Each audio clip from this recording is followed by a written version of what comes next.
El asambleísta Clever Jiménez y su asesor Fernando Villavicencio presentaron ante la Fiscalía el 4 de agosto del 2011 una denuncia contra el presidente Rafael Correa, acusándolo, según dicen los documentos oficiales, de delitos de lesa humanidad, crímenes de guerra y otras infracciones, al ordenar ataque con armas a población civil compuesta por enfermos y personal médico que se encontraba el 30 de septiembre del 2010 en el Hospital de la Policía Nacional.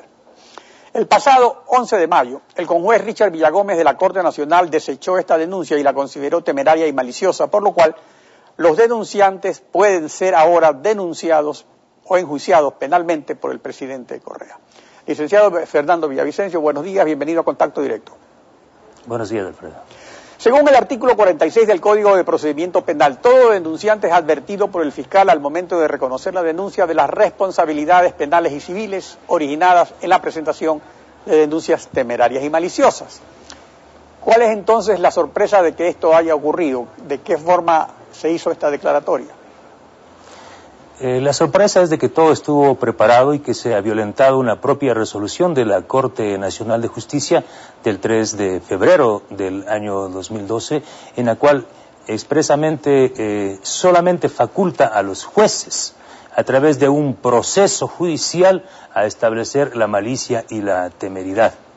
Lo que hace el conjuez Richard Villagómez es violentar esta resolución expresa de la Corte de Justicia, reitero, que le prohíbe, que no le permite a un juez a calificar de maliciosa y temeraria. Aquí estuvo todo preparado. Yo quisiera remitirme a los antecedentes. En efecto, como usted señala, como cualquier ciudadano de este país que vivimos y experimentamos lo que pasó el 30 de septiembre del 2010, porque no es un invento nuestro, solicitamos a la Fiscalía General del Estado que inicie una investigación por la presunción de la existencia de delitos, muchos de ellos que podrían estar insertos en el proceso o como se concibe, crímenes de lesa humanidad por haber atacado un hospital o crímenes de guerra. Pero el presidente Rafael Correa, la misma semana, en una de las sabatinas 236 desde la Troncal, le exigió al fiscal Galo Chiriboga califique de maliciosa y temeraria. Es decir, la matriz de donde proviene este pedido es del presidente de la República. ¿Qué es lo que hace el fiscal? Ahora, licenciado, pero hay una cosa, respecto a la denuncia, la Fiscalía inició la indagación y durante varios meses se recibieron algunos testimonios sobre los hechos, incluso un informe del Comité de la Cruz Roja Internacional acerca de que en el rescate presidencial del 30 de septiembre no se presentaron los elementos necesarios para que se haya cometido crímenes de guerra y de lesa humanidad. O sea, ¿sobre qué base entonces presentaron ustedes la acusación tan grave contra el presidente? ¿O era una acusación directa, un pedido de investigación? Es un pedido de investigación, es un pedido de investigación. ¿Quién se inventa el resto? Es el fiscal Galo Chiriboga. El informe de la Cruz Roja, por favor, Alfredo, si ahora viene la Cruz Roja o mañana viene la Cruz Roja, emite un informe. Yo no creo que la Cruz Roja tiene la capacidad o las facultades de la función judicial. Solamente un juez puede determinar un delito. Pero el mismo auto del conjuez Richard Villagómez demuestra la forma atropellada cómo se está procediendo. El mismo conjuez, en el mismo fallo que califica de maliciosa y temeraria la acusación, la denuncia, él está exigiéndole al fiscal Galo Chiriboga que reabra otro proceso para investigar la posible existencia del delito de secuestro del presidente. ¿Cómo es posible, si no se ha determinado la existencia de un delito, cómo es posible que califique de maliciosa y temeraria? Y en el mismo fallo, en el mismo auto, el conjuez le exige al Comando Conjunto de las Fuerzas Armadas que levante la reserva de todos los documentos reservados. Es decir, si todavía el fiscal no ha contado con todas las pruebas, ¿cómo pudo adelantarse en forma por demás, ahí sí temeraria, calificar de maliciosa y temeraria una simple denuncia? Lo que hay atrás de esto, Alfredo, es la estrategia del gobierno de silenciar a quienes estamos denunciando graves casos de corrupción. Porque esa misma semana, si usted revisa, Alfredo, usted ha entrevistado aquí en este canal, la misma semana, el mismo fiscal Galo Chiriboga pidió la nulidad del proceso de Palo Azul, proceso que desde hace 3 años he sido yo quien ha denunciado. El fiscal Galo Chiriboga debía excusarse porque eso establece el Código de Ética, el artículo 11 del Código de Ética de la Fiscalía. Recuerde, Alfredo, ecuatorianas y ecuatorianos, yo fui uno de los impugnantes del candidato a fiscal Galo Chiriboga. El fiscal Chiriboga tenía que excusarse. O sea, el fiscal Chiriboga fue el abogado del presidente de la República. En este caso usted fundamenta lo que está diciendo en que la prueba de que la indagación no había concluido era de que el propio juez que declara temeraria la denuncia en lo que considera el presidente, sin embargo, está disponiendo, por otro lado, que continúe la indagación. Ahora, volviendo al asunto de la declaración de temeraria. Ustedes presentaron la denuncia el 4 de agosto del 2011. La Corte Nacional, el 11 de enero, dictó la primera resolución sobre la obligación de los jueces de declarar maliciosa y temeraria una denuncia. Pero en esa primera resolución solo se contemplaba esa obligación al final del proceso, o sea, al dictarse sentencia o abandonarse la acusación privada. Y luego, el 18 de abril, la Corte amplía la resolución al caso en que una denuncia sea archivada o desestimada por el juez, lo cual es lo que ocurrió en el caso de ustedes.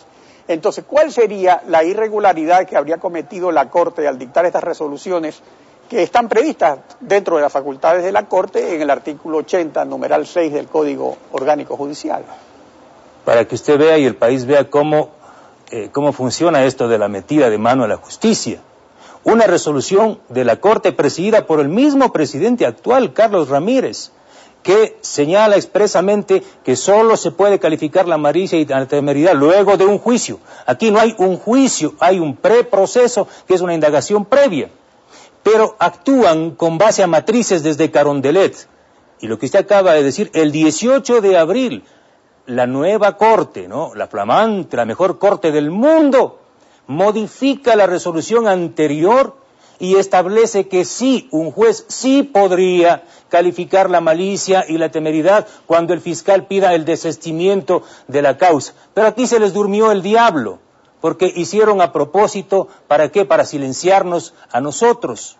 Dice la misma resolución, Alfredo, que yo le he remitido y que está en la página web, esta resolución entrará en vigencia a partir de su publicación en el registro oficial. Esa resolución es publicada el 10 de mayo del 2012 y el auto del conjuez Richard Villagómez es del día 9 de mayo, es decir, un día antes. Por eso nosotros estamos, y comunico al país, esta semana, pidiendo al Consejo Nacional de la Judicatura la destitución del conjuez Richard Villagómez y de la jueza Lucy Blasio. ¿Por qué? A más de lo dicho, Alfredo, por esto. A mí me extraña sobremanera que hayan calificado jueces con antecedentes. Otrora se decía que aparecían algunos jueces golondrinas para actuar en forma sospechosa. Ahora escucho decir que habrían algunos jueces leopardo. Mire, ¿quién es el conjuez Richard Villagómez, el que calificó o sea, el conjuez Richard Villagómez se hace cargo de este caso por excusa del principal, que era el doctor Jorge Blum. Ya. Eso también es importante saber por qué se excusó el juez Jorge Blum. ¿Por qué se excusó? Porque son temas importantes. El juez tendrá que decirlo. O sea, que venga un juez, por Dios, Alfredo, y califique de maliciosa y temeraria por el pedido del fiscal. Pero veamos los antecedentes. Exacto, o sea, Blum es sustituido por el juez Villagómez. Ahora, ¿qué es lo que usted quiere señalar respecto al juez Villagómez? Mire, es increíble que el triunvirato del Consejo de la Judicatura no haya utilizado el primer recurso que tenemos ahora con las nuevas tecnologías. ¿Por qué no ingresaron a la página web del Consejo de la Judicatura y pusieron los nombres de los aspirantes a jueces, pues? Si hubiesen puesto Richard Villagómez Cabezas, Consejo de la Judicatura de Chimborazo, se hubiesen encontrado con 10 casos. 10 casos tiene el conjuez. Este es uno, me voy a permitir referir a este porque realmente es grave. Esta es una sentencia de la Corte Suprema de Justicia en casación por una acusación iniciada ¿por quién? Por el fiscal de Chimborazo, Richard Villagómez Cabezas, en contra del procurador síndico del Consejo Cantonal de Guano. Le inicia una acción penal con base al informe del fiscal Richard Villagómez, luego el juez lo sentencia, la Corte Superior ratifica la sentencia, apelan a casación y escuchen esto, ecuatorianos, la Corte Suprema de Justicia señala que el fiscal de Chimborazo, hoy con juez Richard Villagómez, inició una acción penal cuando la acción era civil. Esos son los jueces que tenemos ahora en esta corte. O sea, ese es el juez que califica del banco de suplentes al que por sorteo le tocó sustituir al principal. Ahora, volviendo al tema fundamental, usted señala que la resolución de la Corte entró en vigencia el 10 de mayo y que el juez dictó la declaratoria de malicia y temeridad del 9 de mayo. Entonces no sería aplicable la providencia del juez suplente Villagómez. Ahora, ¿quién dilucida esto? ¿El juez que tramite la acción penal que inicia el presidente? ¿Ha iniciado el presidente alguna acción o eso es simplemente una posibilidad? He escuchado al doctor Alexis Mera muy vehemente decir que en los próximos días va a iniciar la acción penal y entiendo también civil, reclamando indemnización, porque ese es el formato que aplica el presidente Correa. Para ello tienen a su abogado Caupolicán Ochoa Neira, que también pido a todos los ecuatorianos ingresen a la página web del Consejo de la Judicatura de la SUAY y pongan Caupolicán Ochoa Neira y vean la cantidad de juicios que tiene el abogado del presidente. Yo estoy esperando el juicio, terriblemente preocupado, porque esta Corte de Justicia que actúa así puede hacer cualquier cosa. Pero vamos a pelear a nivel nacional e internacional. Pero Alfredo, con este caso del 30S lo que quieren es tapar el más grande escándalo de la historia de este país, que es el atraco de Palo Azul. Eso es lo que quieren tapar. Yo por ello le informo, Alfredo, el país va a conocer en 15 días un libro histórico, Palo Azul, historia de la infamia, con nombres y apellidos. Este caso son más de 2.000 millones de dólares de perjuicio. Y le duele al presidente Correa. Sí, yo fui hace 13 años como asesor de Antonio Pozo, vicepresidente del Congreso, quienes presentamos la denuncia a la Contraloría. Y aquí vamos a ver, porque yo le impugné al fiscal Galo Chiriboga justamente por ello. Porque ya, el fiscal Galo Chiriboga está implicado en ese de Palo Azul se lo ha tratado aquí. En todo caso, ya sobre el nuevo caso que estamos viendo ahora, habría que esperar qué ocurre en los próximos días.